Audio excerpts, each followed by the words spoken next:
Hi hello ಸ್ನೇಹಿತರೆ, ಎಲ್ರಿಗೂ ನಮಸ್ಕಾರ. ಸ್ನೇಹಿತರೆ, ಕಾಂಗ್ರೆಸ್ನ ಗ್ಯಾರಂಟಿಗಳಲ್ಲಿ ಒಂದಾಗಿರ್ತಕ್ಕಂತಹ ಗೃಹಲಕ್ಷ್ಮಿ ಯೋಜನೆಗೆ ಸಂಬಂಧಪಟ್ಟಂತೆ ಈ ಒಂದು ವಿಡಿಯೋದಲ್ಲಿ ನೋಡ್ಕೊಳ್ತಾ ಹೋಗೋಣ. ಸೊ ಇಲ್ಲಿ ಇನ್ನೂ ಬಹಳಷ್ಟು ಜನರಿಗೆ 7ನೇ ಕಂತು ಹಾಗೂ 8ನೇ ಕಂತಿನ ಹಣ ಇನ್ನೂ ಕೂಡ ಬಂದಿಲ್ಲ.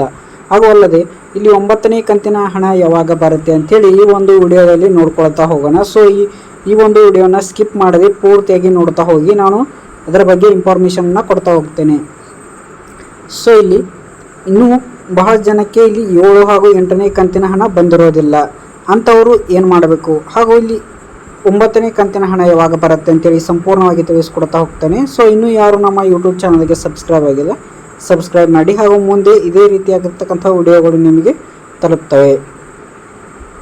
ಸೊ ಇಲ್ಲಿ 7 ಹಾಗೂ 8ನೇ ಕಂತಿನ ಹಣ ಇನ್ನೂ ಯಾರಿಗೆ ಬಂದಿಲ್ಲ ಅವರು ಯೋಚನೆ ಮಾಡಬೇಕಾದ ಅವಶ್ಯಕತೆ ಇಲ್ಲ. ಯಾಕಂತಂದರೆ 7 ಹಾಗೂ 8ನೇ ಒಂದು ಕಂತಿನ ಹಣ ಇಲ್ಲಿ 9ನೇ ಕಂತಿನ ಹಣದ ಜೊತೆಗೆ 3 ಒಮ್ಮೆ ನಿಮ್ಮ ಅಕೌಂಟ್ಗೆ ಬರುತ್ತವೆ.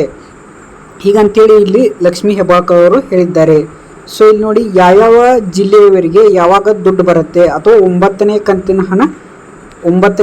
ಹಣ ಯಾವ ಜಿಲ್ಲೆಯವರಿಗೆ ಯಾವಾಗ ಬರುತ್ತೆ ಅಂಥೇಳಿ ಇಲ್ಲಿ ಇನ್ಫಾರ್ಮೇಷನ್ನ ಕೊಟ್ಟಿದ್ದಾರೆ, ಮಾಹಿತಿಯನ್ನು ಕೊಟ್ಟಿದ್ದಾರೆ. ಸೊ ಇಲ್ಲಿ ನೋಡ್ತಾ ಹೋಗೋಣ. ಇಲ್ಲಿ ನೋಡಿ, ಇಲ್ಲಿ ಏಪ್ರಿಲ್ 26ನೇ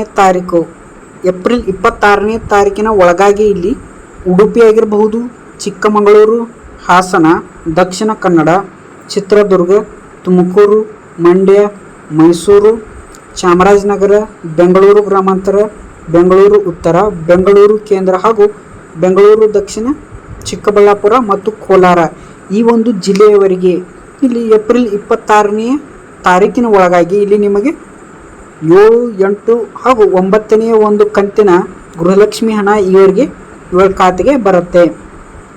ಇನ್ನು ಉಳಿದ ಜಿಲ್ಲೆಗಳಿಗೆ ನೋಡೋದಾದರೆ ಇಲ್ಲಿ ಮೇ 7ನೇ ತಾರೀಕಿನ ಒಳಗಾಗಿ ಚಿಕ್ಕೋಡಿ ಆಗಿರಬಹುದು, ಬೆಳಗಾವಿ, ಬಾಗಲಕೋಟೆ, ವಿಜಯಪುರ, ಗುಲ್ಬರ್ಗ, ರಾಯಚೂರು, ಬೀದರ್, ಕೊಪ್ಪಳ, ಬಳ್ಳಾರಿ, ಹಾವೇರಿ, ಧಾರವಾಡ, ಉತ್ತರ ಕನ್ನಡ, ದಾವಣಗೆರೆ ಹಾಗೂ ಶಿವಮೊಗ್ಗ ಈ ಜಿಲ್ಲೆಯವರಿಗೆ ಇಲ್ಲಿ ಅಂದರೆ ಮೇ 7ನೇ ತಾರೀಕಿನ ಒಳಗಡೆ ಇವರಿಗೆ ನಿಮ್ಮ ಖಾತೆಗೆ, ಬ್ಯಾಂಕ್ ಖಾತೆಗೆ ಇಲ್ಲಿ ಹಣ ಬರುತ್ತೆ. ಸೊ ಇಲ್ಲಿ ಯಾರೂ ಭಯಪಡೋ ಅವಶ್ಯಕತೆ ಇಲ್ಲ. ಇಲ್ಲಿ ಇನ್ನೂ ಯಾರು 7, 8ನೇ ಒಂದು ಕಂತಿನ ಹಣ ಬಂದಿಲ್ಲ ಅವರಿಗೆ 9ನೇ ಕಂತಿನ ಹಣದ ಜೊತೆಗೆ ನಿಮ್ಮ ಖಾತೆಗೆ 2,000 ರೂಪಾಯಿ ಬಂದೇ ಬರುತ್ತೆ. ಇನ್ನು ಇಲ್ಲಿ ಇನ್ನೂ ಯಾರಿಗೆ 7ನೇ ಹಾಗೂ 8ನೇ ಕಂತಿನ ಹಣ ಇನ್ನೂ ಬರ್ತಾ ಇಲ್ಲ ಅಂಥವ್ರು ಏನು ಮಾಡಬೇಕಪ್ಪ ಅಂತಂದರೆ, ನಿಮ್ಮ ಹತ್ತಿರದ ಒಂದು ಸೇವಾ ಕೇಂದ್ರಕ್ಕೆ ಹೋಗಿ ನೀವು ಅಲ್ಲಿ 7 ಹಾಗೂ 8ನೇ ಕಂತಿನ ಹಣ ಬಂದಿರೋದಿಲ್ಲ ಅಂಥವ್ರು ಏನು ಮಾಡಬೇಕಪ್ಪ ಅಂತಂದರೆ, ನೀವು ನಿಮ್ಮ ಹತ್ತಿರದ ಒಂದು ಸೇವಾ ಕೇಂದ್ರಕ್ಕೆ ಹೋಗಬೇಕಾಗತ್ತೆ. ಸೊ ನೀವು ಅಲ್ಲಿ ಹೋಗಿ ನಿಮ್ಮ ಒಂದು ಗೃಹಲಕ್ಷ್ಮಿ ಸ್ಟೇಟಸನ್ನು ಚೆಕ್ ಮಾಡಬೇಕಾಗತ್ತೆ. ಅಲ್ಲದೆ ಇಲ್ಲಿ ನಿಮ್ಮ ಬ್ಯಾಂಕ್ ಅಕೌಂಟ್ಗೆ ನಿಮ್ಮ ಮೊಬೈಲ್ ನಂಬರ್ ಲಿಂಕ್ ಆಗಿದೆ ಇಲ್ಲ ಅಂಥೇಳಿ ಚೆಕ್ ಮಾಡಬೇಕಾಗತ್ತೆ.